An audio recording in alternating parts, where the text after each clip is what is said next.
कृष्ण महाराज की जय। दंडवत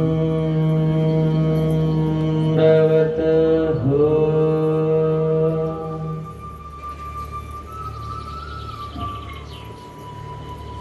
जगळदरना राजा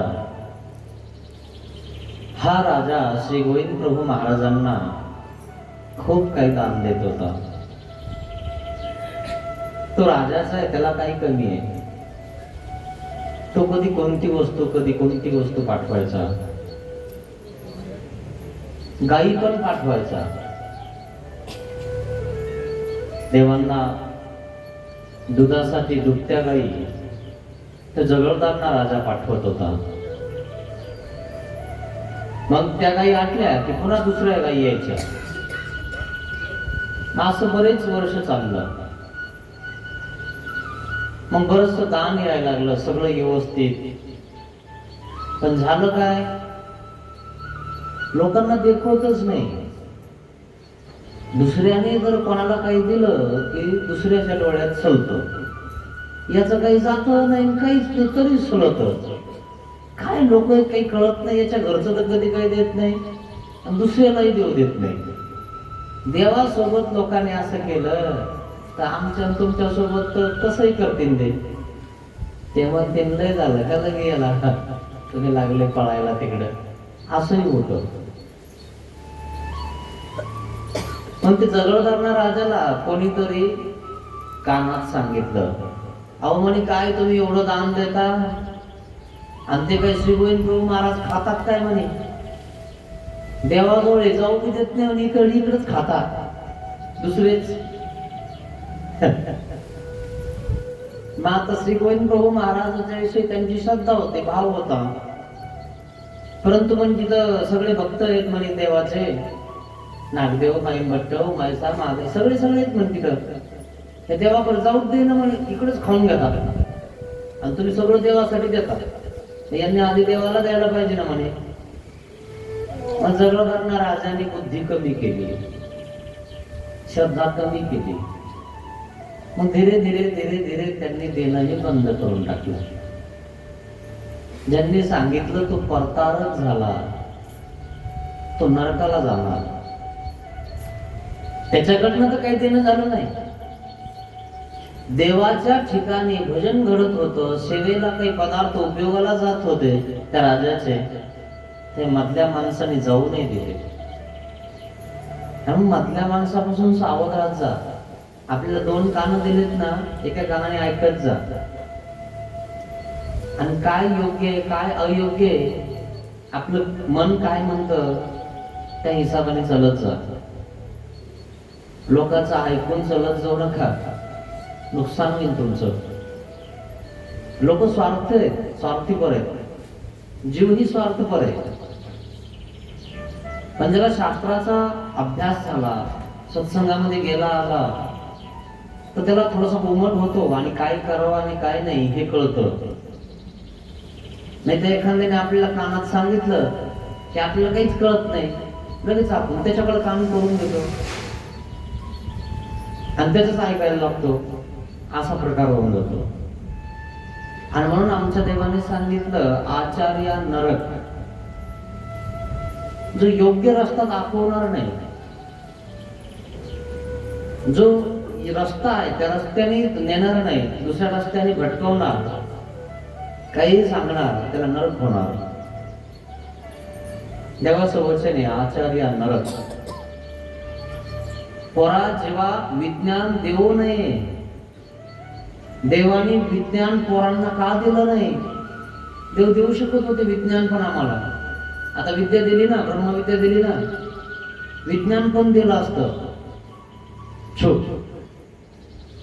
याने छूच केलं असतं, छूमंतरच केलं असतं, कोणाच्या घरामध्ये धुपण काढलं असतं। आताच तर त्या ठिकाणी काही करत नसताना, काही येत नसताना उगाच धुपण काढतात लोक कोणाच्या घरातून, शांती करताना। आणि मग सगळ्या घरामध्ये धुपण झालं आणि मग ते म्हणतात की धुपणाने काय होतं ते बाहेर निघत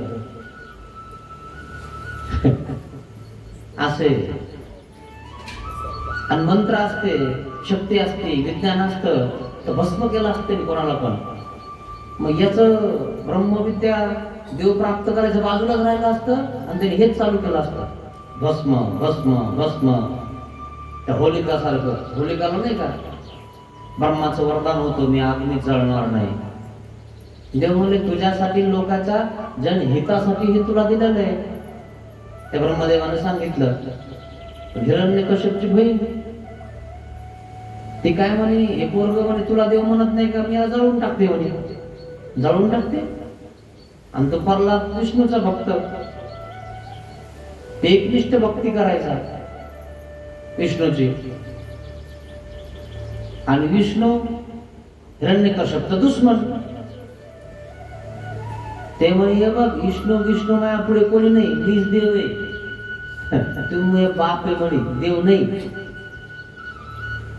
बाप बाप असतो, देव देव असतो. आणि ते पोरग काय बापाला देव म्हणाच ना. सगळे लोक म्हणायला लागले, म्हणत नव्हते ते, बळच म्हणायला लावले. अल्लाउद्दीन खिलजी सारखं, औरंगजेबासारखं नाही का, बळच. हा सगळं आला आमची टोपी, तर गाड हे सगळं तो यावला. जबरदस्ती धर्माला लावले आपले लोक, त्यांच्या आपले मंदिर पाडले आणि त्यांचे ते स्थळ बांधले त्यांनी. मागचा इतिहास बघा थोडासा, तसा प्रकार खूप अवघड आहे मित्रांनो. म्हणून सावध व्हा, करण्यासारखं खूप काही असतं. तुम्हाला मुख्य विषयावर यायचं, आपल्याकडे वेळ कमी आहे. अशी कोणी जर करत असेल त्याच्या मधामध्ये नका करत जाऊ, आठ नका येत जाऊ. त्याला परतारक म्हणतात. जातोय ना एखादा घेऊन काहीतरी कुठेतरी मार्गात, देवपूजाला किंवा आश्रमात घेतोय ना संन्यास, त्याला सांगतो काय संन्यास घेतो, कोणता बाबा कोणती आई चांगली राहिली, तू चांगला आहे काय मग, आहे की नाही. मग कॉलेजमध्ये लय चांगलं आहे काय, कशाला पाठवत होतो या पोरी, तो पोरं राहू दे ना घरी, आमचे बाजार ठेव तिकडं झाडायला. मग तो म्हणतो लक्ष देऊ नको कोणावर, कोणी काही करण, तू नीट राय, अभ्यास कर, नोकरीला लागली पाहिजे. मग तसंच कर ना तू इथं बी, कोणी काही करण, तू बघ ना, लाव ना झेंडा तिकडे घरा डोंगरामध्ये नेऊन, जाय ना एकला जोडी घेऊन शेकून टाक ना, तो यातलं दम आहे ना, निघ ना. मग आता तुला तर गाव सोडणं होत नाही, 12 महिने मार्गात राहणं होत नाही, 12 दिवसात तो कशाला फुसक्या हाणता दुसऱ्याविषयी करून बघायचं आधी, मग कळतं माणसाला या लुंगीत किती पावर आहे. तुम्हाला काहीच वाटत नाही लुंगी, हे काय म्हणे लावून बघा, लावून देता बघा लोक आधी. तुम्ही नुसतं घरी गेल्यावर फुसफुस करा, मला तर वाटतं संन्यासच घ्यावा. नुसती फुसफुस करा, काहीच करू नका, जाऊ दे तिकडं. बघा ना तुम्ही घरी कसं तन होती. कोण बाबा आलाय रे तिकडे मठात, आमच्या घरची तर मध्ये संन्यासात घ्यावा. अवघडच झालं नाही काम. बघा तुम्ही नुसतं करून, लगेच गरम होती गाडी. हा तिथं पोतीला तर येणारच नाही, पण इकडं तिकडे एखादा बाबा दिसला का लगेच तो असा बैलाला बोलत जाईल आणि इकडं हाणत जाईल, है ना. लेखी बोले सुना लागे असं करून उगत फिरता म्हणे इकडं तिकडं, लोकांचे डोके पागल करतात, ते कामचोट वगैरे वगैरे म्हणायचोय. असे काही लोक राहतात, इतरांचं बरं पावलं देखवत नाही. तसा प्रकार झाला. श्रीगोविंद प्रभू महाराजांना तो राजा दान देत होता, दान देऊ दिलं नाही, ते घडलं नाही. ज्यांनी त्या ठिकाणी गाडी केली तो नित्य नरकाला जाईल. अशा प्रकारे श्री गोविंद प्रभू महाराजांच्या संविधानामध्ये नागदेव आचार्य माहीम भट्ट राहत होते. माहीम भट्टाने संन्यास घेतला, अब तिथं राहा लागलेले ते. पण काय व्हायचं, आता हे दान देणं कमी झालं, आता भिक्षाही कमी यायची आणि मार्गामध्ये माणसं जास्त. मग आता कसं करायचं, मार्गात बी खायला लागतं ना. मग काय करायचं, मग नागदेव आचार्यांनी भिक्षाला जायचं, इकडे तिकडं गहू वगैरे तांदूळ मागून आणायचं. माहीम भट्टाकडे सामग्री होती. माहीम भट्ट कशी होती तुम्हाला सांगितलं, पण त्यांच्याकडे दुसरी एक सामग्री होती, ते नानवट करू जाणती.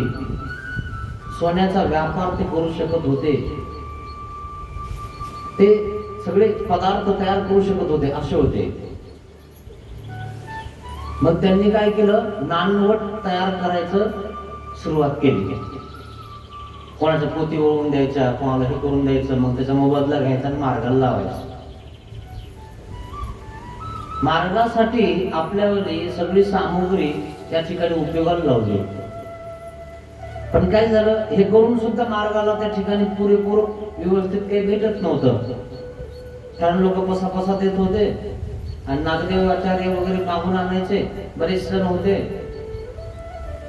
मार्गामध्ये काही लोकांना वर्षाला सुद्धा कपडे भेटत नव्हते आणि म्हणून आबाईसानं 3-4 ठिकाणी आहे ना शिवून नाटी घातली होती. तिला इतके थिगळ पडले होते. पण नागदेव आचार्यांची आई होती म्हणून नागदेव आचार्यांनी आईला नाटी नाही घेतली. का बरं, मार्ग काय म्हणे, तू आई म्हणून लगेच नाटी घेतली. आणि म्हणून नागदेव आचार्य म्हणले, नाही मी नाही घेणार. मार्गात त्या मंडळीनं म्हणावं की नाही, यांना आता नाटी नाही, यांना घ्या. आणि मग कोणीच म्हणलं नाही मार्गातलं, देवानीच म्हटलं श्री गोविंद प्रभू महाराजांनी, लुगडी घ्यावे म्हणे. ह्या आपल्या अभ्यासाला एक नवीन लुगडं घेऊन ये रे माईमभट्टा. तर माईमभट्टाच्या हातामध्ये व्यवहार होता, ते व्यापार करू सांगते. नागदेव आचार्याकडे भांडार होतं, सगळा पैसा तिथे जमा होत होता. आणि मग लुगडं घेऊन दिलं. अभयसाच्या डोळ्यात पाणी आलं की देवाला कळालं की मला माझं लुगडं फाटलेलं आहे. असा प्रकार आहे. देवाला सगळं कळतं, देव सर्वज्ञ आहे. मग हे सगळं करून सुद्धा मार्गाचं त्या ठिकाणी व्यवस्थितरित्या काही होत नव्हतं. मग काय केलं, देवासाठी एक चांगलं वस्त्र घ्यायचंय भारीचं. आणि म्हणून नागदेव आचार्य माहिमभट्ट हे काय करतात, आपले 60 आसू मार्गातले निमित्तीतले सोबत घेतात आणि देवगिरीला जातात. दौलताबाद देवगिरी त्या ठिकाणी राजधानी होती. आणि त्या राजधानीमध्ये चांगले कपडे, चांगल्या वस्तू विकायला येतात. मग आपल्या देवासाठी एक चांगलं वस्त्र घेऊन येऊ आपण म्हणून निघाले. आणि देवाचा कापूर, देवाला पानामध्ये देत असलेला कापूर, पुदिनहारा, तुम्ही कधी पान खाल्लंय का? त्याला पुदिनहारा पान म्हणतात. तो पुदिना जर टाकला ना त्याच्यामध्ये की गळा असा मोकळा होऊन जातो. वेगवेगळ्या प्रकारचे पानं असतात. काही पानं हानिकारक असतात तर काही पानं चांगले असतात. काही पानं बाबा रत्ना असे असतात. तिथे लिखाणच केलेलं असतं पानटपरीवर, ते बाबाचा फोटो ते असं व्यवस्थित, बाबा रत्ना पान मिलेगा, हे का. साधंही पान भेटतं, सगळं भेटतं. तुम्हाला कोणतं खायचं तुमच्या अवलंबून आहे. तंबाखूचंही खातात है ना, सुगंधाचंही खातात, कोणी पुदिनहारा खातं, वेगवेगळे. मग देवाच्या विड्यामध्ये टाकण्याचा कापूर संपला होता. आणि मग या 60 आसू घेऊन आपण कापूर पण घेऊन येऊ आणि कपडेही देवाला चांगले घेऊन येऊ असं नागदेव आचार्य माहिमभट्टाने ठरवलं आणि देवगिरीकडे निघाले रुद्धपूरवरून. आणि देवाने सांगितलं तो कापूर कोणत्या प्रकारचा आहे, कसा आहे आणि कुठं ठेवलाय त्या दुकानदाराला माहित नाही. आणि तो गेल्यावर काय सांगून तुम्हाला की कापूरच नाही. मग माहिमभट्टाला नागदेवाचार्य सांगितलं की अमक्या डब्बीत, अमक्याच्या माग अमक्या डब्बीतून अमक्या डब्बीत आहे. हे देवाने सांगितलं की खून. मग हे कापडाच्या दुकानात गेले, कापूर घ्यायला गेले तर ते म्हणे कापूरच नाही. म्हणजे नाही कसं काय, ते म्हणजे नाही आमच्याकडे कापूरच नाही, सगळं संपून गेला. आता हे विद्वान पंडित माहिमभट्ट नागदेव आचार्य तिथे गेले कापूर घ्यायला. आणि मग नागदेवाचार्यांनी सांगितलं अमक्या ठिकाणी अमक्याच्या माग अमक्या डब्बीत कापूर आले. त्याचं दुकान त्याला माहित नाही आणि रुद्रपूर्ण आले आणि हे सांगायला लागले त्याला की या ठिकाणी कापूर आहे, आम्हाला द्या. आणि त्यांनी बघितलं कापूर निघाला 4 प्रकारचा.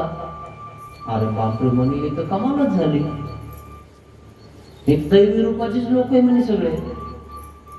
आणि तो दुकानदार शोधला आणि बा तुम्हाला दंडोत आहे, माझ्या दुकानातलं तुम्हाला माहिती म्हणजे तुम्ही काही साधे सुधे नाही.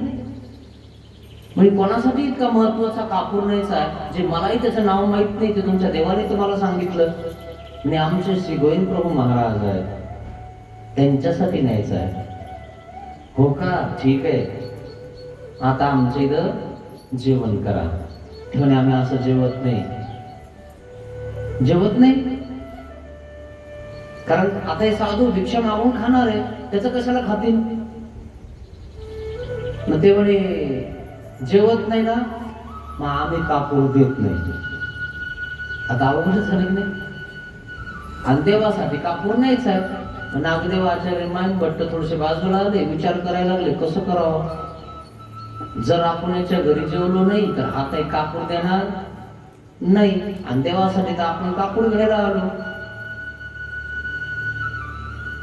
आणि मग नागदेव आचार्य म्हणतात आपल्याला देवासाठी कापूर न्यायचं ते याचं थोडंफार खावं लागेल म्हणे. आता याची श्रद्धा बसली म्हणे आपल्यावर, नाही खाल्लं तर देणार नाही. मग त्याने आडून बघितलं ना, तुम्ही खात नाही ना मग आम्ही देत नाही. खाण्याची किती किंमत आहे पाहिजे का तुम्ही. आणि एखादा आमचा बाबा किंवा कोणी म्हणते दे बाबाला काहीतरी, बघू ना आल्यावर बघू नाही तर नंतर बघू. आणि मग इथं आल्यावर त्याला कळतं, मग तो म्हणतो मी करू का, झालं सगळं तिकडं ते आता कोणाला खाऊ घाल म्हणतात ते. असा प्रकार आहे मित्रांनो, योग निघून जातो. एवढ्या कापडाच्या डब्याची किंमत किती आहे, काहीच नाही. परंतु देवाच्या उपयोगात चाललेला आहे, देवाचे भक्त आलेले आहेत आणि त्यांना तो पाहुणचार करत आहेत आणि ते पाहुणचारही स्वीकारत नाही, नको आम्हाला. पण आता कापूरच दिलं म्हणून पाहुणचार स्वीकारावा लागतो. करा बाबा, घेतो आम्ही तुमचं. आता श्री गोविंद प्रभू महाराजासाठी गोळ नेला माही भट्टाने, तो आवडीपूर्वक नेला. पण याला आवडी संचरली ना, पण यांना लगेच कसं कळून की याला एवढी आवडी संचरली आपल्याविषयी. पण त्याला खरंच आवडी संचरली होती म्हणून त्यांनी तसं पण मांडलं की नाही बघ, कापूर तेव्हाच भेटेल जेव्हा तुम्ही आमचं जेवण करणार. मग हे जेवण घ्यायला बसले, भिक्षाचं अन्न घेतलं आणि त्याचं थोडंच घेतलं, पण तितक्यात तो समाधान झाला. एखादा काही घेऊन आला, हार घेऊन आला, काही वस्तू घेऊन आला आणि त्या ठिकाणी तो तुम्हाला देत आहे आणि तुम्ही म्हणाले आम्ही नाही घेत, आम्ही नाही करत. ते म्हणाला मी एकटू घेऊन आलो इतक्या आवडीनं आणि आपल्याला बघायला तयार नाही. तो नाराज होऊन जातो, त्याला दुःख होतं. त्याने 100 रुपयाचा हार आणलाय आणि जर आता तुमच्यासाठी आणलाय आणि जर तुम्ही ते घालून देत नाही, त्याचा हे करतात तिकडं ठेवा. तो म्हणतो काय करावं, मी त्यांच्यासाठी आणला. घेतल्या सुख न घेतल्या दुःख, आणि म्हणून तो घालावा. असा प्रकार आहे. आपल्या मनाने कोणती गोष्टी करू नये, पण त्यांच्या मनाने आहे ना, आपल्या मनाने तूप घेऊ नये. महादाईसाला सांगितलं देवाने, तुम्ही तुमच्या हाताने तूप घ्यायला लागले म्हणे. आणि म्हणून देवाने सांगितलं गाळोत्तर रस तुम्हा घेऊ नये की. आणि मग तिनं त्या दिवसपासून ते तूप घेणं सोडून दिलं. आणि देवाने लगेच दुसऱ्या दिवशी कॅटली उचलली आणि तूप कॅटलीत वाढायला लागले. आणि देवाला महादेसा म्हणते महाराज तुम्ही म्हणे तूप खाऊ नये. अरे तुझ्या हाताने घेऊन खाऊ नये, दुसऱ्याने दिलं की खावं. आपल्या हाताने खाणं म्हणजे ते इंद्रियार्थ झालं, आपल्या वासनेनं खाणं झालं. देवाने वाढलं, भक्ताने दिलं, यजमानाने दिलं तर घ्यावं. त्याचा भाव बघाव कसा आहे. नाही तर खातील माझे भोजे, असा असेल तर मला तिकडच दे, असेच खाऊ नये. त्याचा दंडवत कसा आहे, त्याची प्रार्थना कशी आहे, त्याचे हावभाव कसे आहेत, देण्याची इच्छा आहे का उगाच आहे, हे आपल्याला कळालं पाहिजे. ज्याला ब्रह्मविद्याचं शास्त्र झालं तो माणसाला चालतानाच ओळखतो. आकारे रेंगिते चेष्टा अंतर्गत मनः. त्याच्या मनात काय चालतंय त्याला कळायला लागतं. पण तुम्हाला सांगेल का तुमच्या मनात असं आहे, मग मला तुम्ही असं करू राहिले, भांडणं होती ना रिकामे, काही घेणं नाही त्याला. म्हणून असा प्रकार आहे. आणि मग तो कापूर घेतला. मग आता ते देवगिरीला गेले. पण देवगिरीला गेले, कापूर घ्यायचा, कपडे घ्यायचे. पण भानगड अशी झाली, त्या देवगिरीला काय झालं, एक राजा होता. आणि त्या राजाजवळ, राजाच्या दरबारात परके राज्याचे काही विद्वान लोक आले होते आपल्या राज्यातल्या लोकांना हरवायला. पूर्वी काय व्हायचं माहितीये का, चर्चा व्हायच्या. आणि मग आपल्या तुमच्या राज्यात कोण मोठा आहे, कोण संत मोठा आहे, त्यांच्या राज्यात कोण मोठा संत आहे, मग तशा प्रकारच्या पदव्या असायच्या. आताही तसंच आहे. पण आता परीक्षातून होतात, पूर्वी चर्चातून होत होत्या राजाच्या समोर. आणि काय झालं, तिथे चर्चा मांडली आणि चर्चामध्ये काही प्रश्नाचे उत्तर कोणाला देता येणार. मग काय झालं, पोटळी बांधली 350 आसूची आणि राजाच्या दरबारात दिली बांधून आणि तिच्यावर लिखाण केलं, जो या प्रश्नाचे उत्तर देईल त्याला ही पोटळी भेटेल, 350 आसूची आहे. आज त्याची किंमत खूप कितीतरी असेल. 350 आसूची पोटळी त्या ठिकाणी बांधलेली आहे आणि तिथं राखून ठेवलेले काही लोक सैनिक. जो विद्वान असेल, पंडित असेल, तो ते पोटळी घेईल आणि त्या प्रश्नाचं उत्तर देईल आणि ते पोटळी त्याच्या घरी घेऊन जाईल. आता हे देवगिरीला आलेच होते.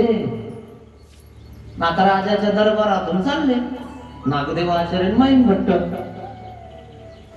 पोटळी दिसली माईम भट्टाला. आता माईम भट्ट तर तुम्हाला माहितच आहे, सगळ्यांना त्यांनी जिंकून खिशात टाकलं होतं आणि ही पोटळी तर ती अशी टाकतील तोडून.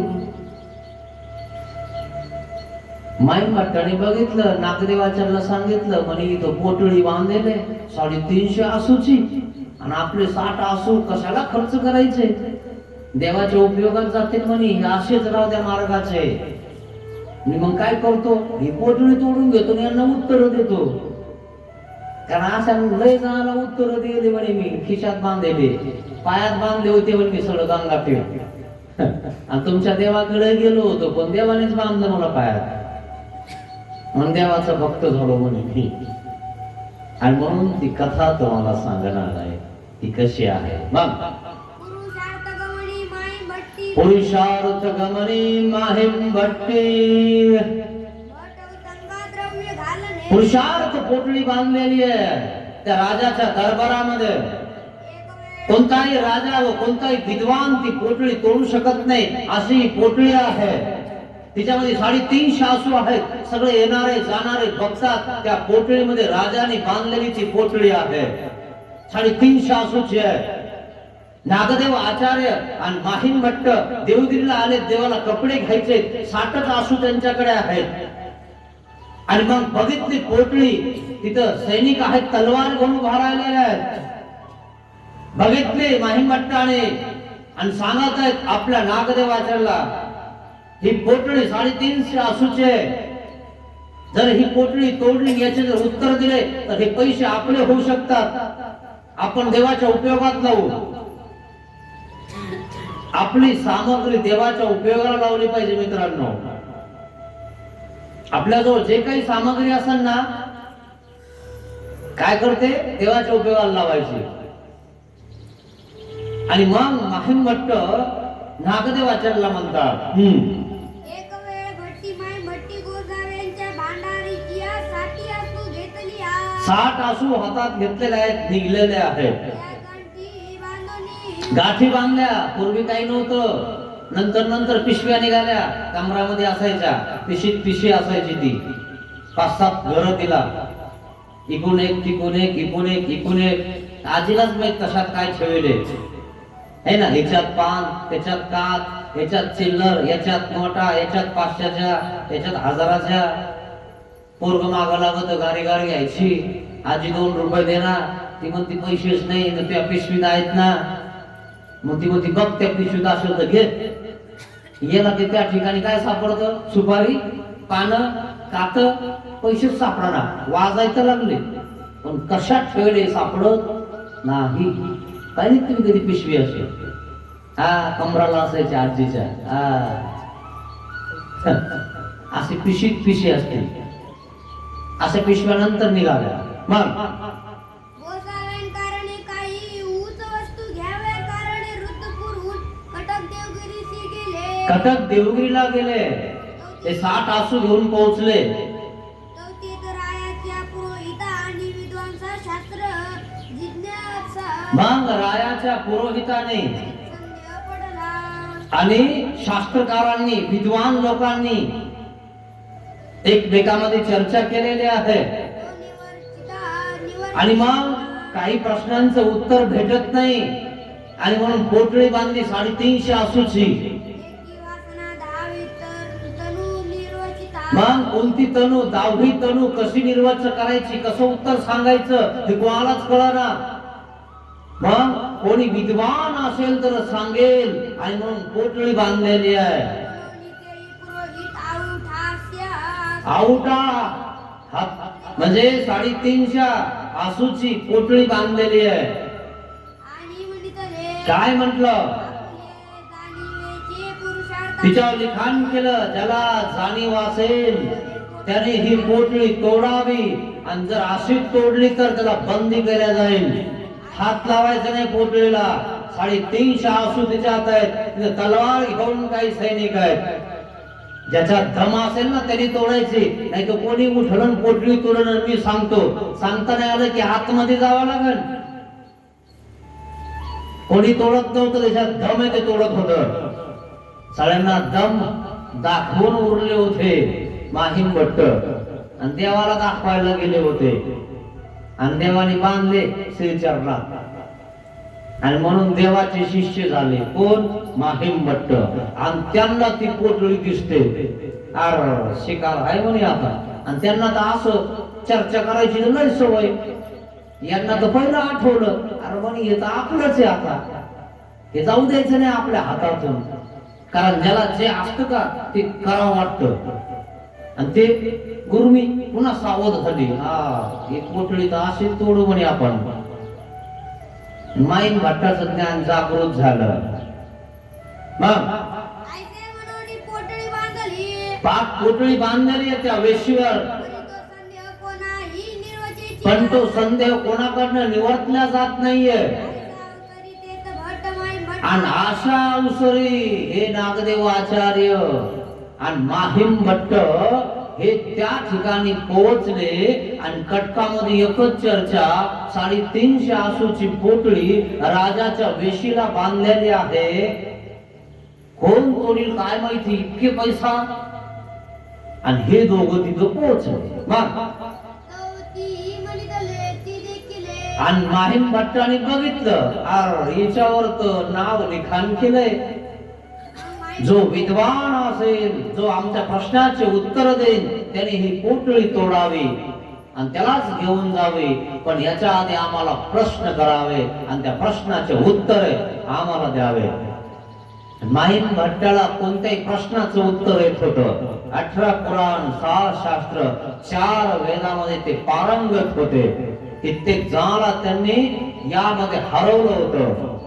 कित्येक संत महंत चांगले चांगले त्यांनी त्या ठिकाणी पायात बांधले होते.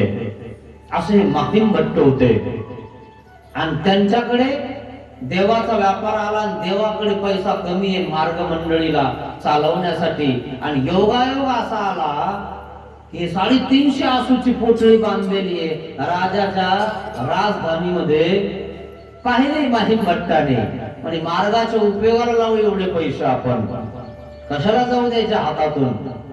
मग मग माई भट्टी भट्टवासन ते म्हणतले माहीम भट्टाने विचारलं नागदेवाचार्याला, भट्टो भट्टो हे ही पुरुषार्थ पुरुषार्थ पोटडी पोटळी आहे, हे तोडून ही तोडू का मी?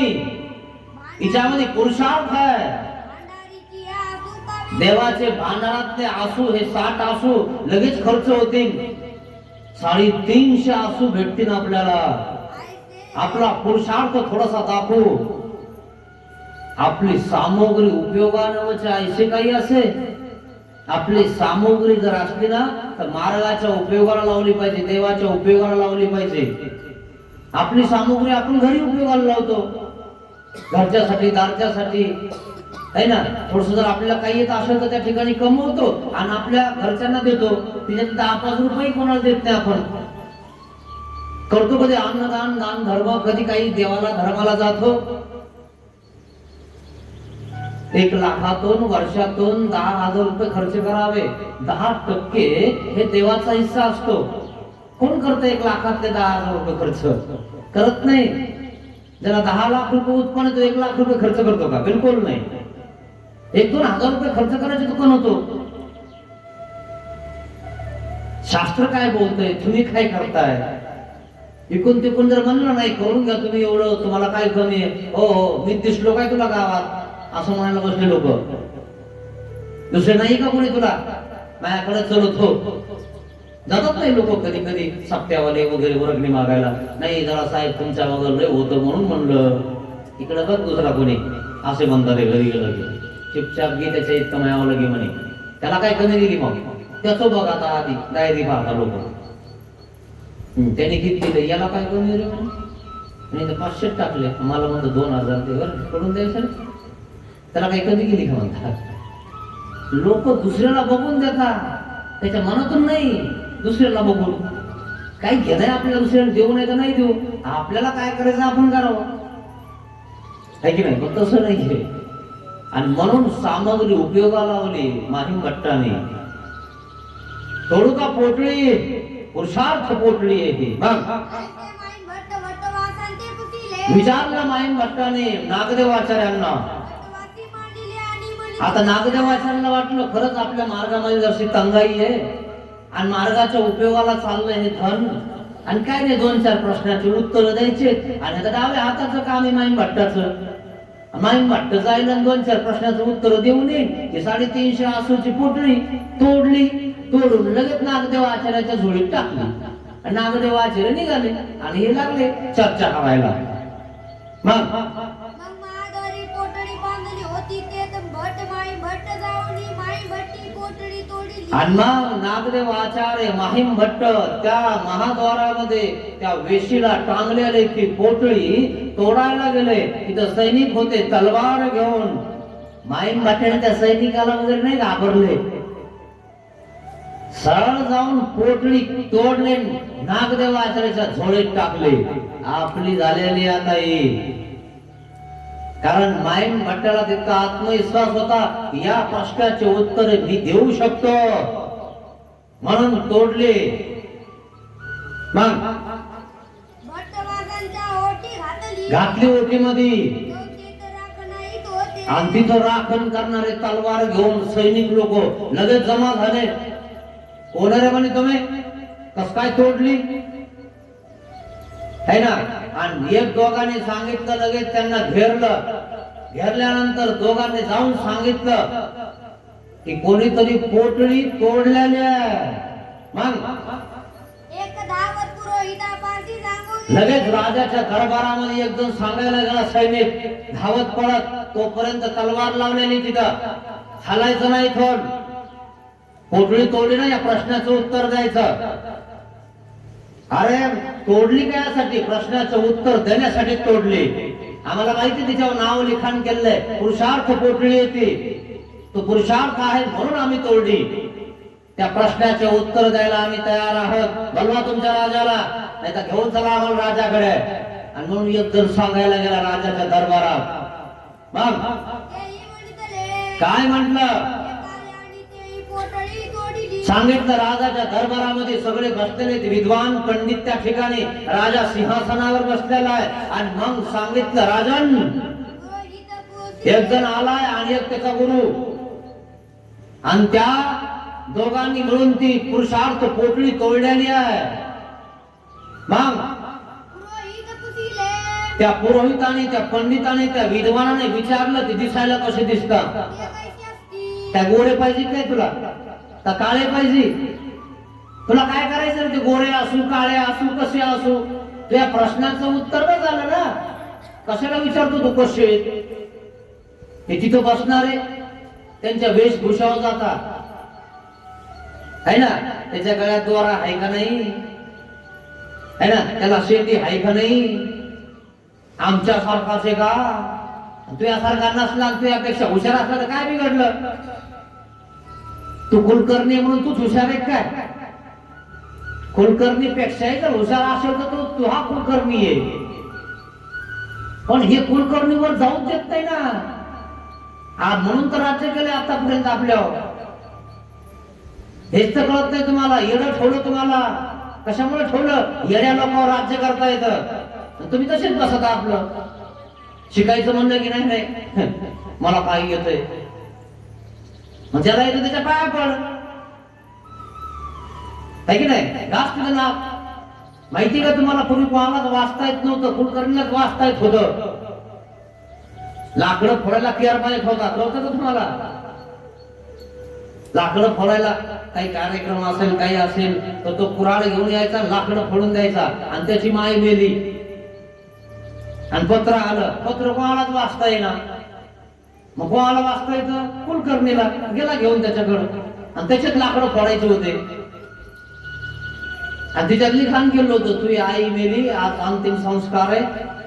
त्या कुलकर्णीनं सांगावं, तुझी आई मेली, आता लाकडं फोडायचे बंद कर, जाय लवकर. ते पण नंतर सांगतो, तू काय लाकडं फोड. त्याला एक दिवस लागला लाकडं फोडला, दुसऱ्या दिवशी वाचून सांगतो, तुझी आई मेली. तो म्हणतो, कालच सांगितलं असतं माझ्या आईला, अंतिम संस्काराला मी तोंड बघायला गेला असतो ना. मला वाचता येत म्हणून तू वाचून दाखवतो का? तुला काही वाटलं नाही का? म्हणजे आई मेली तरी लाकडं फोडून घेतलं नाही तू? असे लोक आहे मित्रांनो. म्हणून खोक्यात राहू नका, डोक्यात राहा जरा. खोक्यात कचरा असतो, आपल्या डोक्यात कचरा जमा करू नका. म्हणून तुम्हाला सकाळी सांगितलं, उंडा दिला की मोक्ष, उंडा दिला की मोक्ष. घाला तिकडे उंडे, घाला तिकडे पैसे, करा शांत्या, करा उपशांत्या, शोधा त्यांची दुकानं. हेच कळत नाही तुम्हाला. म्हणून माहिती का तुम्हाला? आता काय सांगावं तुम्हाला? इमान आलं का दुसरंच काही केलं? पाहिलं का कधी तुकाराम मुलांचा तुम्ही इतिहास बघितला का, वाचला का? ते सुद्धा त्या ठिकाणी असंच कीर्तन करायचे, एक निष्ठ भक्ती करायला सांगायचे, यांची दुकानं बंद पडायचे. म्हणून माहितीये का काय केलंय? काय केलंय माहित नाही कोणाला. इतिहासामध्ये येऊ दिलं नाही, फक्त येऊ दिलं इमान आलंय आणि गेले. असे लोक आहे, कळतं का तुम्हाला? तुम्ही त्यांच्याच माग, आमचे बाप दादे मरत गेले, है ना? त्यांनी मारल्या उड्या तू मार. आमचे बाप दादे का येडे होते काय? म्हणजे हुशार होते काय? कोणाच्या माग उड्या मारायच्या? येत होतं का काय? लिहिता वाचता काय होती का प्रगती? येडं ठेवलं, आणि म्हणून तुम्ही ते रुमणं धरलं. रुमणं सांगतो तुम्हाला एक दिवशी, दृष्टांत सांगतो रुमण्याचा. रुमणं काय दूध आहे का? पण हे दूध म्हणून पित आंधळ. म्हणताना आंधळ नाही तर देवाने सांगेले. सांगतो तुम्हाला उद्याच काढा दृष्टांत आपला रुमण्याचा. कसं पित पाहते आंधळ रुमण्याला. त्याला एवढं कळत नाही, हिरड्या फुट्या लागल्या, रगत निघायला लागले, तो म्हणतो रुमणं दूध आहे. काय याला कळायला पाहिजे, त्याच्यात दूध येईना, काय होईना, त्याच्यात हिरड्या फुटून राहिल्या, रगत निघून राहिलं तरी चोखीत. काही गरज आहे का? आपल्याला त्रास होतोय, आपल्याला होत नाही, मग कशाला करायच्या अशा आडवून क्रिया? पण रुमणे रुमणेच राहतात. आणि त्यांना सांगायला गेलं की बघू का रे बाबाकडे जरा, रुमणच घेता हातात. तूच बघणं तिकडे फिरणं, रुमण्या मागा आम्हाला काय गरज आहे? हा नाव आमचं काय जाणार आहे? आण पाठ, आण ताट, लाव 2 सामाया, दे 100 रुपये, जातो बाबा एक गोणी घेऊन, बस इथं बोंबलत तू त्या घरी. आम्हाला काय जातं आमचं? देख चुपचाप दक्षिणा, आम्ही इकडे जे आहे ते राय असा तो आमच्यासाठी. बरं आहे आम्हाला दरवर्षी 1 क्विंटल. हा आलं की द्यायचं आहे. कुठं नादी लागतं कोणाच्या? रुग्ण वाकडं आपल्याला वाकडं करायचं होय. सोपं आहे काय? हा पण रुग्णाच्या नादी लागू नका. हा ते कधी रुग्ण काढून घालून बरगडामध्ये. म्हणून विद्वान लोक ते बघतात रुग्ण आहे का कसं आहे त्याला सांगतात. कोणाला सांगत नाही. नको रे बा ते रुग्ण आहे. रुग्ण म्हणजे ऐकत नाही. उपट सुंबे सांगून सुद्धा तसंच वागत. अशांना सांगू नये म्हणून रुग्णाचा दृष्टांत सांगितला. तो उद्या ऐकायला या. असे रुग्ण असले तर घेऊन या काही नीट होते. हा लय मग ना बोडकी असती मग आता झालं काय? राजाच्या दरबारात गेलं ते सैनिक आणि सांगायला लागले. 2 जण आले. एक जणांनी ती पोटली तोडली आणि एक जणाच्या त्या ठिकाणी झोळीत टाकली म्हणे. आणि ते दिसायला कसे आहेत म्हणे. आणि ते ब्राह्मण लोक लागले विचारायला कसे आहेत म्हणे दिसायला. म्हणे काय रे म्हणे त्यांना केसच नाही. बोडखे आहेत म्हणे ते. शेंडे आहेत म्हणे त्यांना. बिगर शेंड्याचे म्हणे ते. हा बिगर शेंड्याचे असे कसे? आणि कोणता पंथ आहे म्हणे असा बिगर शेंडीचा. आम्ही शेंडी कशामुळे ठेवत नाही माहिती तुम्हाला? शेंडी असली की धरता येतं असं उपटत ते काय. आणि शेंडी असली की लावता येतं. मग कुठं लावायचं ते है ना? शेंडी धरून पुन्हा वर निघत ना ते खाली गेलेलं जमिनीत पुरता का नाही तुम्ही त्याला? शेंडी काय ठेवत नाही आम्ही माहिती आहे तुम्हाला. धरता नाही आलं पाहिजे ते डोकं. आणि डोकं धरताच येत नाही निघतच नाही वर. ते शेंडीला धरून काढायचंय कोणी आम्हाला म्हणून आमचे लोक शेंड्या ठेवत नाही. कारण आपल्याला कोणी वर काढलं नाही पाहिजे म्हणे.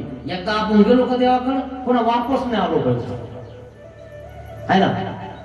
पण त्यांना शेंड्याच नाही. हा शेंड्या नाही. आणि अशा शेंड्या नाही त्यांच्यासोबत काय चर्चा करायची म्हणे. हा ज्यांना शेंड्या आहे त्यांच्यासोबत चर्चा करता काय म्हणे मग तुम्ही? ज्यांना केस आहे त्यांच्यासोबत चर्चा करता काय तुम्ही? आणि आम्हाला शेंड्या असल्या नसल्या आणि आमच्या डोक्यात ज्ञान असलं ते नाही जमत का तुम्हाला? असे लोक आहे म्हणजे त्यांना शेंड्याच नाही.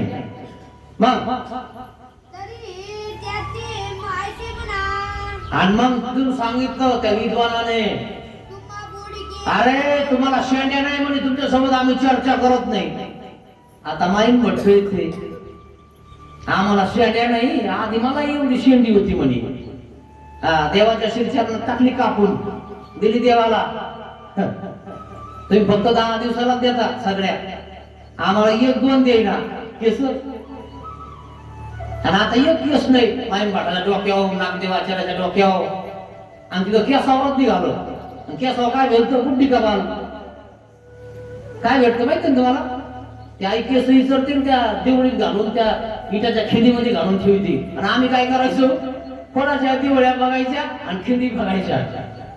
आणि गुड्डी कबाल आलं की हो ते केसावर भेटत.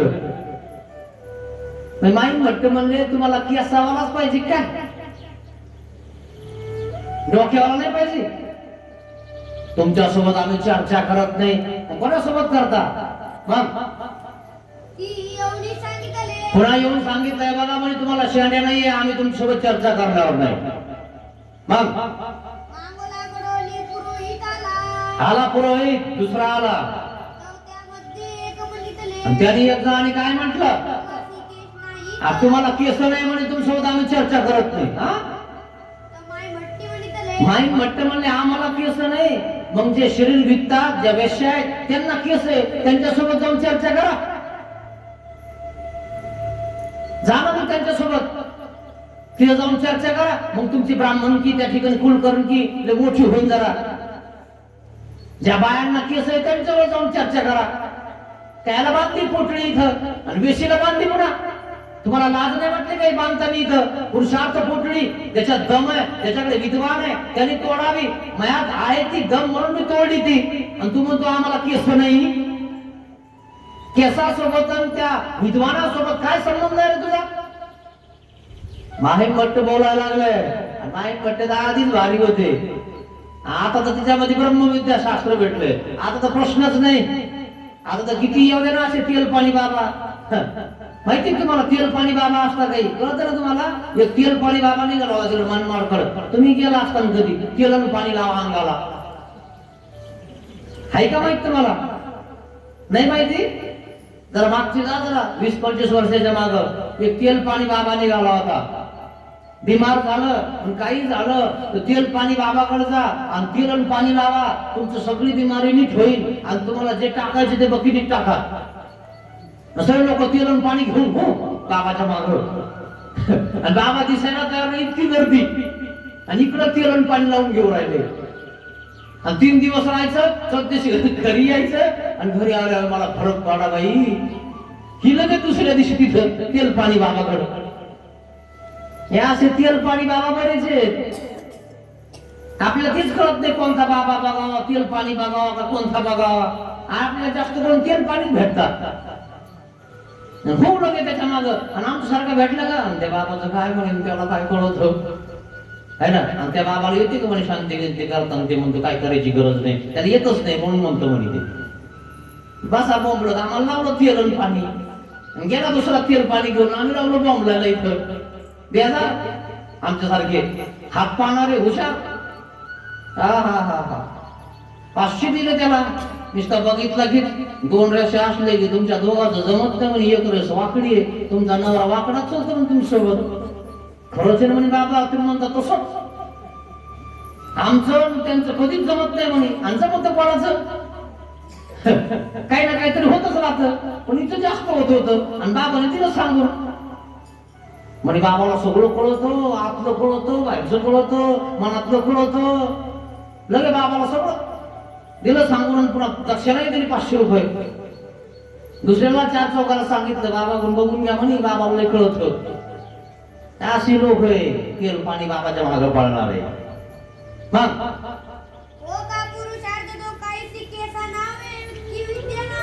आणि मग माहिमट्ट म्हणतात, पुरुषार्थ कशाच्या नावाने असतो?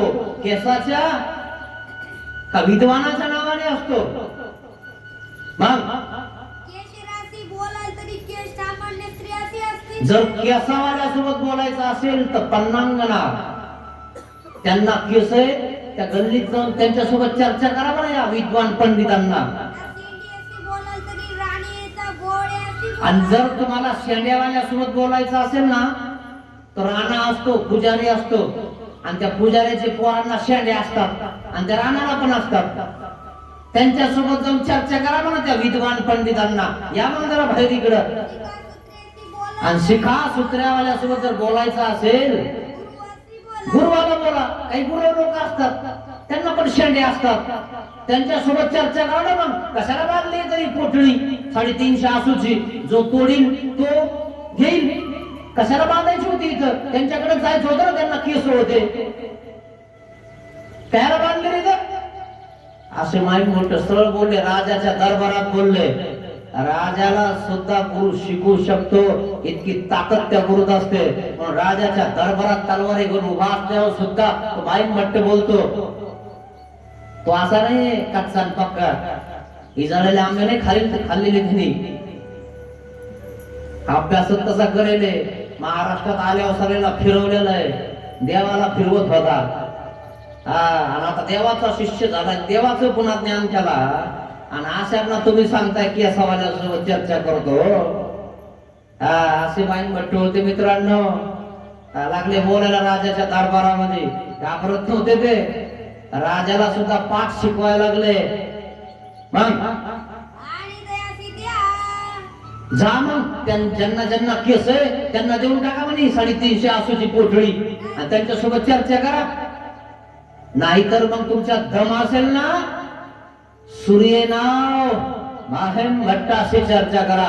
जा राजाच्या दरबारात जाऊन सांगा, सूर्य नाम माहीम भट्ट सराले काराने पोटळी तोडलेले. जाऊन सांगा तुमच्या राजाला. गेला एक जण, अरे बाप रे म्हणे, तो सराले कारे माहीम भट्ट. राजाने मान खाली घातली म्हणे, आपल्या दरबारात सराले कारा आला माहीम भट्ट. थरथर कापायचे लोक. माहीम भट्ट आला की चांगले चांगले विद्वान कुलकर्णी पंडित राजे लोक लांबून दंडवत घालायचे. असा होता तो विद्वान पंडित माहिम भट्ट. आणि त्याने नाव सांगितलं, जा सरालेकारासोबत चर्चा करा आणि दम असेल तर कोणत्याही विद्येची परीक्षा मला पुसाल. जर तुम्हाला उत्तर देणार नाही तर मायाशी गाठ आहे.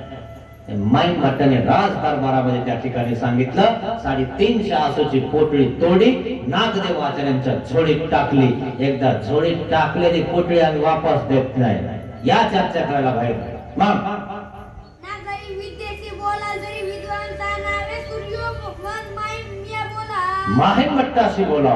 पुसा माते कोणी कोणत्याही विद्याची परीक्षा पुसा, मागालची देईन मागाल ते देतो तुम्हाला आम्ही. तुम्ही काय देता 350 आसू? कारण ते किती श्रीमंत होते माहिती तुम्हाला, सांगितलं तुम्हाला मी. काय 350 आसूची पोटळी बांधली हो तुम्ही? त्याच्यापेक्षा श्रीमंत होते ते, पण घरून एक कवडा आणला नाही. त्याग केला त्यांनी. तो त्याने पुरोहित कोणी करे मग ते पुरोहित काय म्हणतात, हे काही सराळेकार माईन अरे बाप म्हणे इथं सरालेकार माहीम भट्ट होती. सगळ्यांनी हात झाडले, तलवारी खाली ठेवल्या, घाबरले. मग पुरोहिता आणि विद्वांचा शास्त्र संदेह जो होता तो मग जे पुरोहित होते बाहेर राज्यातले ना आपल्या राज्यातले सगळे तिथे जमा झाले. म्हणजे उत्तर पाहिजे ते दिले. केस असले नसले याच्याशी काही घेणं नाही म्हणे तुम्हाला.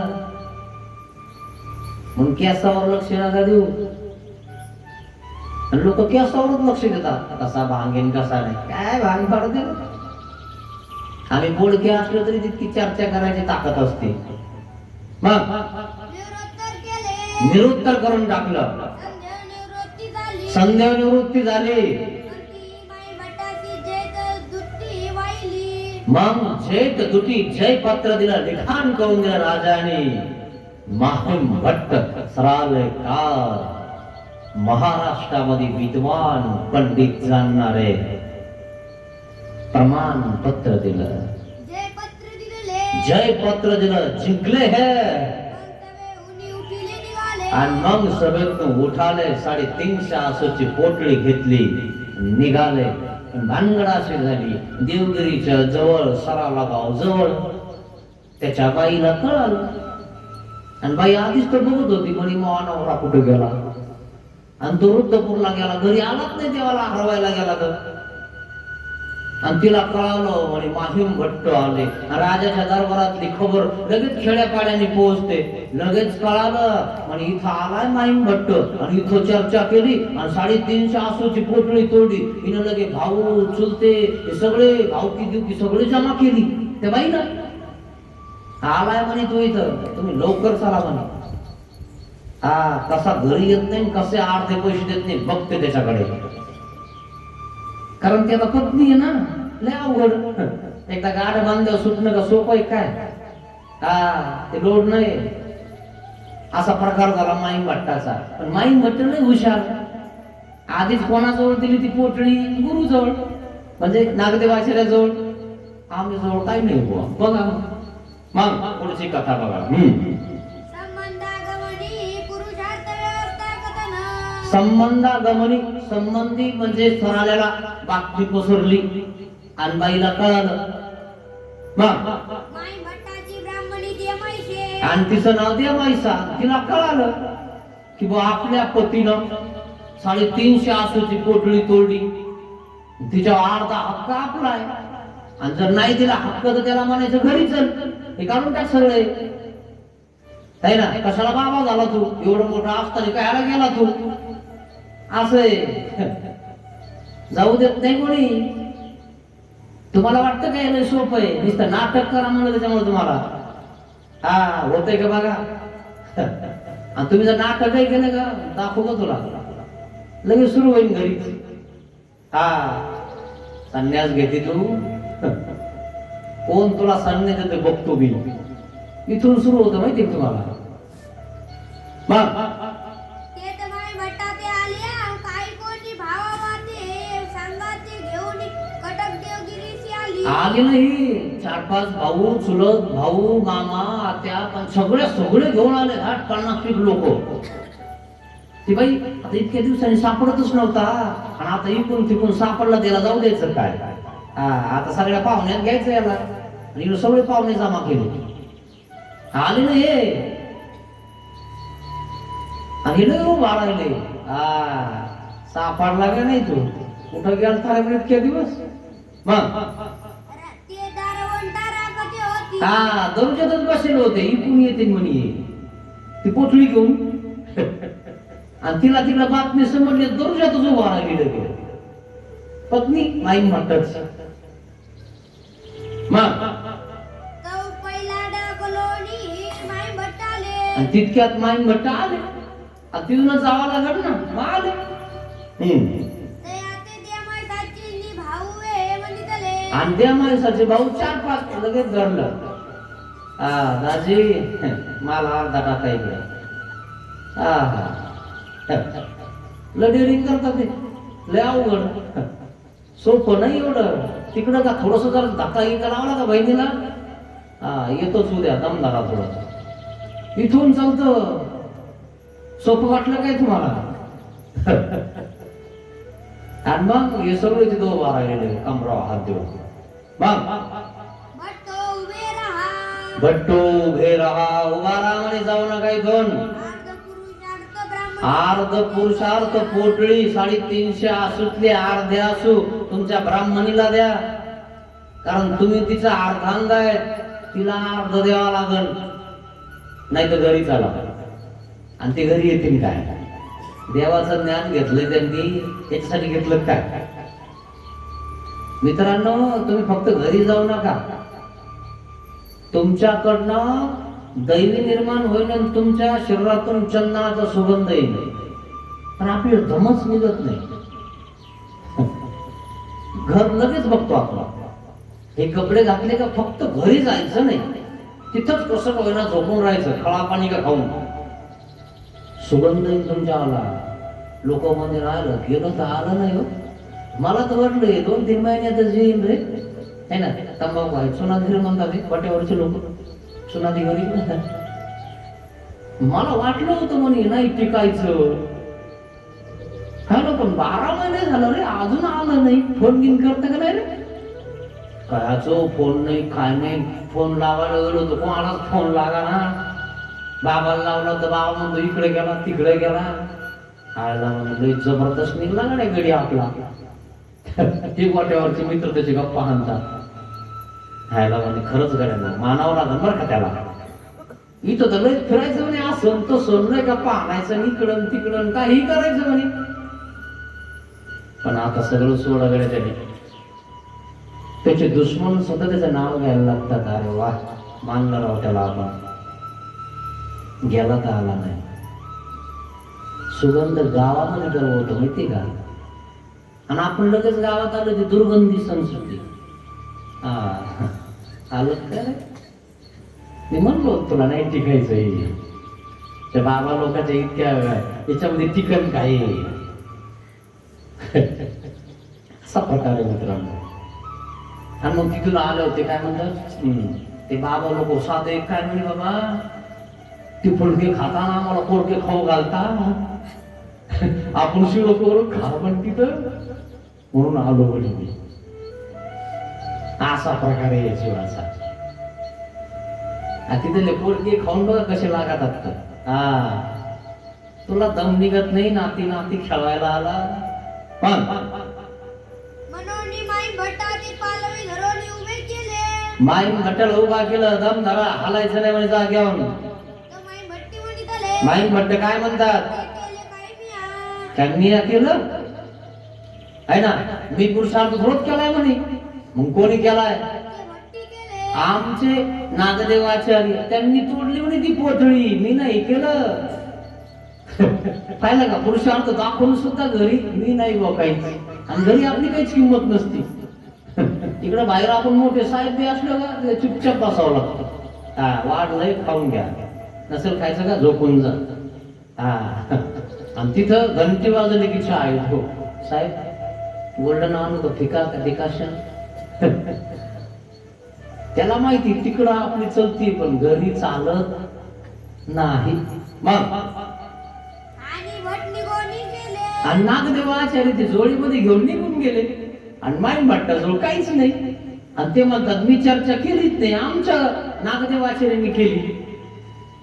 टाकलं की नाही नागदेव आचार्य तो हो, कारण दुसऱ्याच्या गावात गेल्यावर ते गाव आहे 50-50 लोक आहे ना, आपण एक दोघं काय करणार आहे. हुशारी महत्वाची आहे. दुसऱ्याच्या गावात जाऊन उगाच गुरगुर करू नये आपण, खरं नाही. नाही बाबा तुम्ही म्हणता तसंच, तुम्ही म्हणता तसंच, तुम्ही म्हणता तसंच. नाही तिथं गुरगुर केलं तेव्हा दाराला याला ते नखरे करायला लागले. आपल्या आपल्या गल्लीमध्ये आहे ना ते शेअर बंद करायचं आहे तसंच आहे. आता तिकडं त्या गल्लीत गेल्यावर आपलं काही चालेल का, म्हणून माईन भट्ट म्हणले ते गेले म्हणे नागदेव आचार्य ती पोटली घेऊन आमच्याजवळ काहीच नाही, मी चर्चा केलीच नाही. दिले नाही हातवर करून झाडता घ्यावं याच्यावर पाहिलं का, झडता घ्यायला लागले माईन भट्टाचा. मग आता मग बाकी काहीच नाही. काहीच नाही म्हणे बाबा, माझ्याकडे काहीच नाही बाबा. माई भट्टी झाडा घेऊ तिथला. हात वर केले भावानी, सगळे मेवण्यांनी सापून पाहिलं कुठं काही ठेवले का. पाहिले का लोक किती अवघड आहे. संन्यास घेतल्यावर आणि संन्यास घेतल्यानंतर काही प्राप्त झालं की ते काय म्हणतात आमचा भाऊ होता आणि मग आमचं येते. आता तो भाऊ घर जेव्हा संन्यास घेतला होता तेव्हा इकडं तिकडं फिरत होता, भिक्षा मागत होता, तेव्हा त्याला विचारलं नाही, त्याला काहीच नाही, घेईन पुन्हा मागण आपलं काही. आता त्याच्याजवळ जास्त झालं याच्यापेक्षा आमचा भाऊ आहे. हे अशा लोकांचा ताप आहे तुम्हाला सांगतो. मग आणि माईन भट्टाजवळ काहीच नाही. जाऊ द्या म्हणून याच्याकडे काहीच नाही. आणि हे काही घरी येणार नाही. आता आणून फायदा नाही, शेंडीच नाही.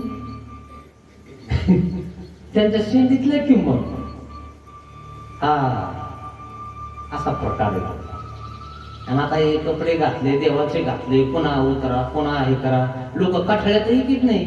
कठाळ्या सांगितलं एक दिवस तुम्हाला, ते कोणाचं खात आणि पोसत सोडता लोक असा पोळ कशाला देवाला एखाद्या. लोक त्याला तर हात नाही लागत, नको रे देवाचं आहे आणि हे तर परमेश्वराचं आहे. याच्याकडे वाकडी नजर कोणी जर करून बघितली का त्याचा प्रश्नच नाही मित्रांनो. कुठं पडण जाऊन सांगता येत नाही, पण कोणाकडे कधी वाकडी नजर आणि कोणा साधूला त्या ठिकाणी दुःख नाही मित्रांनो. पात्रक्षोभ भूतक्षोभ होऊ शकतो, माणसाचा चेहरा वाकडा होऊ शकतो, तोंड वाकडा होऊ शकतो, अंतकरण भ्रंश होऊ शकतं. मग नमो दोषा नमो गुणा, दंडोत बाबा नसेल दंडोत न चुपचाप असायचं. आला बाबा गेला काही घेणं नाही आपल्याला. कशाला उगत त्याला बोलायचं, मन दुखवायचं. झालं काही उगच आत्मशोभ झाला तर पुढं काय फेडणार तुम्ही, कसं फेडणार तुम्ही. देणं होत नाही ना, बोलणं होत नाही ना, आपल्याला पटत नाही ना, जायचं नाही यायचं नाही, काहीच घेणं नाही आपल्याला. ते चांगलं, पण उगच कार्य करणं चांगलं नाही. मग निघाले मग निघले माईन भट्ट पुढे आणि सगळे ब्राह्मण पुढे आले. सरालेचे त्यांनी धरला आता. बघा म्हणे असं नाही, तुमच्या पत्नीला अर्ध द्या, आम्हाला माहितीये तुम्ही चर्चा केलेली आहे.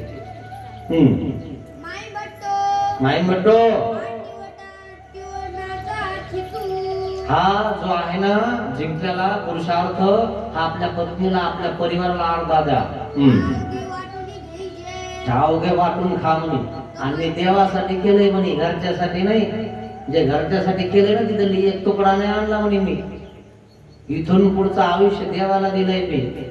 आणि आमच्यासारखे तर काय करता माहितीये का, है ना, इकडे देवाकडे आले का इकडे बिस्किट गावाकडे. वा रे वा, यासाठी झाले तुम्ही, हेच कळत नाही झालं कायसाठी झाले तुम्ही. दानाचं अन्न तुम्ही पण खाऊ नये. तुमच्या जर संबंधी असेल ना कोणी आणि आला ना घरी आणि दिलं ना तुम्हाला, म्हणा तिकडच द्यायचा कोणाला, आम्हाला नको दे. दानाचं अन्न बैल होऊन फेडावं लागतं.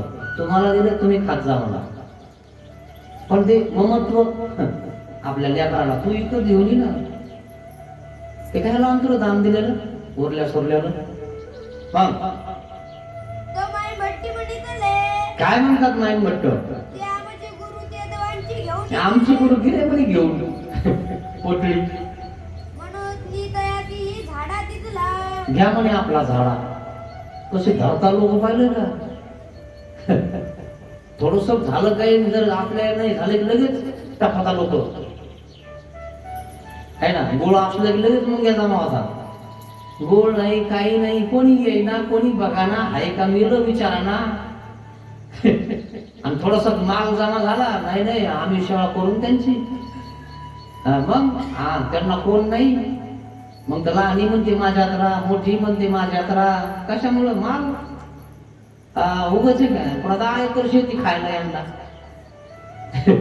पाहिलं का? ती 10 एकर यंदाच आणि यांचा माल यांनाच. मेल्यावर सोडत नाही ते बी. ते म्हणतात आमचाही दादा होता, आमचाही सासरा होता, तोच होता काय? तर भाऊ दे इकडं कुठे त्याच्याकडे पासबुक ते पेटी गिटी एक 4ही येतात. मी सांभाळा म्हणे, सांभाळा म्हणून काय झालं म्हणे, 10 एकर खाल्लं नाही का त्याच्यावर तू? खरंय की खोटं आहे? सासूबाईचंही वाटून घेता मग ते सगळं. काय लय अवघड आहे मित्रांनो. मित्रांनो, मारायच्या आधी देव धर्म करा. तर मेल्यावर लोक भांडणं करतात तुमच्या धनासाठी. ध्यानात घ्या, थोडस सावध व्हा. माईन वाटायला त्रास होऊ राहिला, इतके विद्वान पंडित असून पण ते हुशार निघाले पण जमले. तर तुमचं काय मिळेल? तुम्हाला गॅस पेटवता येईना. आणि ते सुनबाई जमू देईन का आपल्याला नंतर? याच्यावरून ध्यानात घ्या मित्रांनो. काही सत्ता तोपर्यंत करून घ्या, नंतर नाही राहणार आपल्या हातात काही. आणि तुम्हाला वाटत असेल ना असं आहे तसं आहे, तसं नाहीये. तुमचाच फायदा आहे.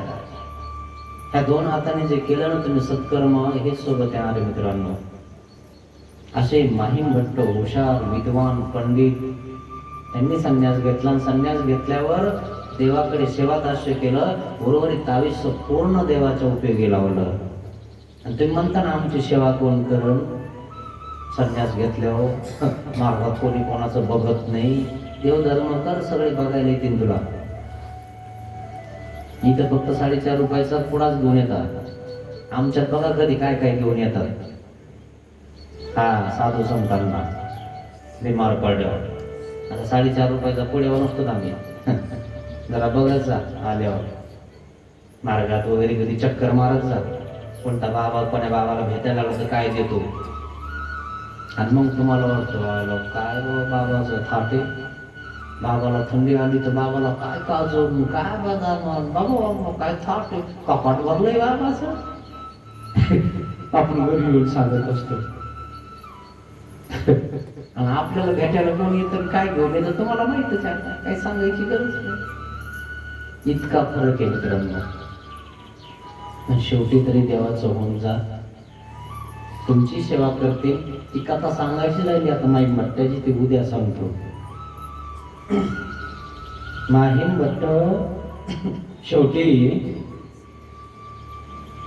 आशक्त पडतात. त्यांची सेवा करायला नागदेव आचार्य उमाईसाला पाठवतात. पैसे नसतात ते जवळ, ती भोवरी गहाण ठेवते आणि माहीम भट्टाला बुद्धपूरला घेऊन जाते. पैसाच पाहिजे असं नाही मित्रांनो. सावध व्हा. लोक करतात म्हणून तुम्ही करू नका मित्रांनो. आणि लोक करत नाहीत म्हणून तुम्ही करणं सोडू नका. हे कपडे घालून लोक काही करतात, काही कोण काही करतं, कोणी काही करतं. आपल्याला जे करायचं ते करा ना मित्रांनो. त्यांच्याकडे कशाला बघता ते काय करताय म्हणून. आपण आपला झेंडा लावा ना नेऊन. आपण मोक्ष प्राप्त करा ना. आपण नोकरी लागलो पाहिजे ना. अशा प्रकारे ही माहीम भट्टाची स्फूर्ती या ठिकाणी तुम्हाला सांगितली. अजून उद्या तुम्हाला सांगणार आहे. आणि दुपारच्या वेळेस रुमनं सांगतो तुम्हाला, कारण बरेच रुमणे आणि देवाचा रुमण्यासोबत जास्त संपर्क आला. देवासोबत सगळे शेतकरीच. देव असेच खेड्यापाड्यात निघून तिकून फिरायचे. मग कोण? शेतकरीच. ऐकला असेल ना रुमण्याचा दृष्टांत? नाही ऐकला? काही न ऐकलं असं काही न राहिलं असं. एक आंधळ्याचा पण दृष्टांत आहे, तोही सांगतो तुम्हाला. आंधळे असतात, आंधळे लंगडे लय पराक्रमी. हा हा हा लग्न गिग्न असलं का है ना, तुम्ही बघा मंडप गिंडप दिलं मंडप देतात नाही लग्नाचा, म्हणजे भाऊलं बिवलं ते सगळंच असतं. हे आंधळी लंगडे है ना, हे असे पराक्रमी तो जमा होता. आणि मग जमा झाले का नवर नवरी याची टायमा लगे भावल्या जाऊन बसत. आता यांचं लग्न आहे का, आणि मग ते म्हणते उतरणं खाली होईना तिकडं तो आहे का, आणि तिकडून नवर नवरी आली तिच्यात बोलावं का याला हाणावा है ना. एक आलं की एक येऊन बसतो, दुसरं आलं की तिसरं येऊन बसतो. असे काही आंधळे लंगडे खुडे है ना, लय पराक्रमी. म्हणून आंधळ्याचा दृष्टांत सांगतो तुम्हाला. 6 आंधळे गावामध्ये, आंधळे असून सुद्धा वाटेवर बराबर बसतात आणि बराबर गप्पा आणतात. कसे आणतात, कसे बसतात आणि कसे वाट्यावर जातात हे तुम्हाला उद्या सांगतो मी. हा लय मजा आहे हो. ते शास्त्र म्हणजे सोपं नाही, लय मजा आहे. हा एकदा काय याची गोडी लागली का ऐकावंच वाटतं. हा मग तुम्हाला वाटलं आंधळे नेमके कसे. तुम्ही एक चित्रपट बघितला होता का, आंधळ्याने बँक लुटली होती है ना. आता चित्रपट बघितल्यानंतर जसे असे बघायचा काहीतरी घेता आलं पाहिजे. नाही तुम्ही सराट सारखे बघता का, आणि मग त्याच्यामुळे डोकं उठत माणसाचं. हे असे चित्रपट बघितल्यामुळे डोकं उठत, कारण आपले डोके आपल्याजवळ राहत नाही. आपल्याजवळ काहीतरी आलं पाहिजे, काहीतरी फायदा झाला पाहिजे, ते आपण ऐकलं पाहिजे, ते बघितलं पाहिजे का, एखादं केलं पाहिजे, हे बघितलं पाहिजे. हेच कळत नाही आपल्याला. असा प्रकार आहे. आणि म्हणून तो आंधळ्याचा चित्रपट पाहिला होता मी.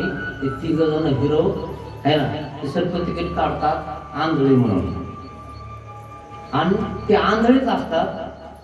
पण त्यांना इतकं म्हणजे त्यांना ते खणवा खणवी टिप टॉप किती पावलं, कसं जायचं, कुठं काय आहे, ते सगळा अभ्यास केला गेला.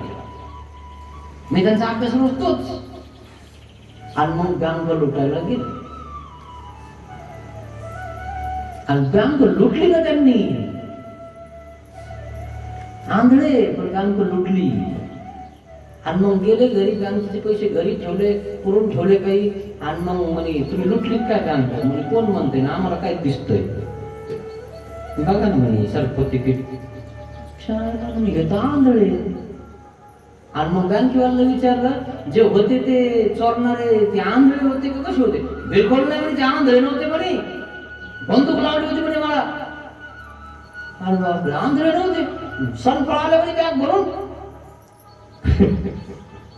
आणि खरंच ते आंधळे असून त्यांनी डोळे असल्यासारखं काम केलं. आणि म्हणून बँकेवाल्याला वाटलंच नाही की आंधळे. आणि इकडं आले होते, खरंच आंधळे होते, त्यांच्याकडे सर्व तिकीट होतं की आम्ही आंधळे. आणि मग ते आंधळे असल्यामुळे बँक लुटतील कसे, सरकारने त्यांना सोडून दिलं. म्हणजे आंधळे ते कसे काय लुटतील बँक, त्यांना येतलं इथं दिसाना. पण आंधळे सुद्धा खारे फुटाणे बघत असतं. पाहिलं तुम्ही, खारे फुटाणे इथे लोक कशा. तुमची रेल्वे आहे का नाही, तुमच्याकडे रेल्वे जरा कमी दिसते, आमच्याकडे जास्त आहे. त्या रेल्वेमध्ये काय असतं, ते खारे फुटाणे, खारे फुटाणे 2 रुपये 2 रुपये. खरे की नाही, खारे फुटाणे 2 रुपये पुढी. आणि हे हुशार असतं आपल्यासारखं एखादं वाट्यावर बसणार.